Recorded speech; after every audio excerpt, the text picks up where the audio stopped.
நண்பர்களுக்கு வணக்கம். இன்று நாம் பார்க்க போகின்ற படம் 2017இல் கொரியாவில் வெளியிடப்பட்ட டாக்ஸி டிரைவர் என்ற படம். இந்த படம் அமேசான் பிரைமில் இருக்கிறது.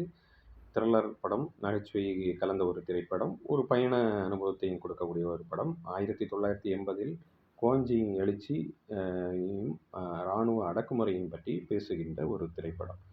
ஒரு டாக்ஸி டிரைவர், அவர் மனைவி கிடையாது, ஒரு பெண் குழந்தை மட்டும் உள்ளவர். அவருக்கு வாடகை பாக்கி இருக்கிறது.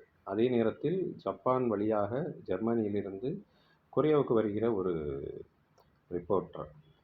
அவருக்கு இந்த குவாஞ்சிக்கு செல்ல வேண்டும். அப்போ ஒரு உணவு விடுதியில் அவர் ஏற்பாடு பண்ணி வைத்திருந்த ஒரு டிரைவர் பேசி கொண்டு இருக்கிறார். நிறைய பணம் கிடைக்கிது, இந்த ஆர்டரை விடக்கூடாது அப்படிங்கிற பேசிகிட்டு இருக்கும்போது, இதை கேட்டுக்கொண்டிருக்கும் இந்த டாக்ஸி டிரைவர் அவருக்கு முந்தி அங்கே போய் அந்த ரிப்போர்ட்டரை தன்னுடைய வண்டியில் ஏற்றி சியோலிலிருந்து குவாஞ்சிக்கு புறப்படுகிறார்.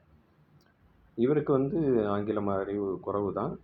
ஆனால் சமாளிக்கிறார். எல்லாத்தையும் சமாளித்து அப்படி அங்கே இருக்க தடைகளை மீறி, இப்போ பல இடங்களில் செக் போஸ்ட் இருக்கும், அந்த தடைகளை எல்லாம் மீறி உள்ளால போகிறாரு. அங்கே நடக்கக்கூடிய மக்கள் எழுச்சி, நிறைய எல்லா பல்கலைக்கழகங்களும் மூடப்பட்டிருக்கிறது, டிவி ஸ்டேஷன் கொளுத்தப்படுகிறது, பத்திரிகைகள் எதுவுமே வெளியே உண்மை செய்தியை கொடுக்க முடியாத ஒரு சூழலில் இந்த ஜெர்மனிய ரிப்போர்ட்டர் எல்லாத்தையுமே படம் பிடித்து அவர் எப்படி அதை உலகத்திற்கு கொண்டு வருகிறார் அப்படிங்கிற ஒரு திரைப்படம் தான். இதற்கு மிக முக்கியமாக எந்த ஒரு இதுவும் இல்லாமல், அதாவது அவருக்கு ஒரு கஸ்டமராக தான் அங்கே ஒரு கஸ்டமரை கொண்டு வராரு. அதுக்கு பிறகு அந்த புரட்சியில் இவர் எவ்வளவு உதவிகரமாக இருக்கிறார் என்பது தான் இந்த டாக்ஸி டிரைவருடைய கதை.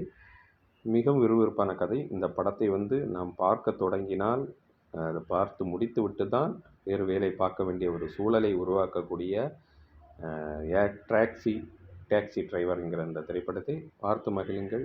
நன்றி, வணக்கம்.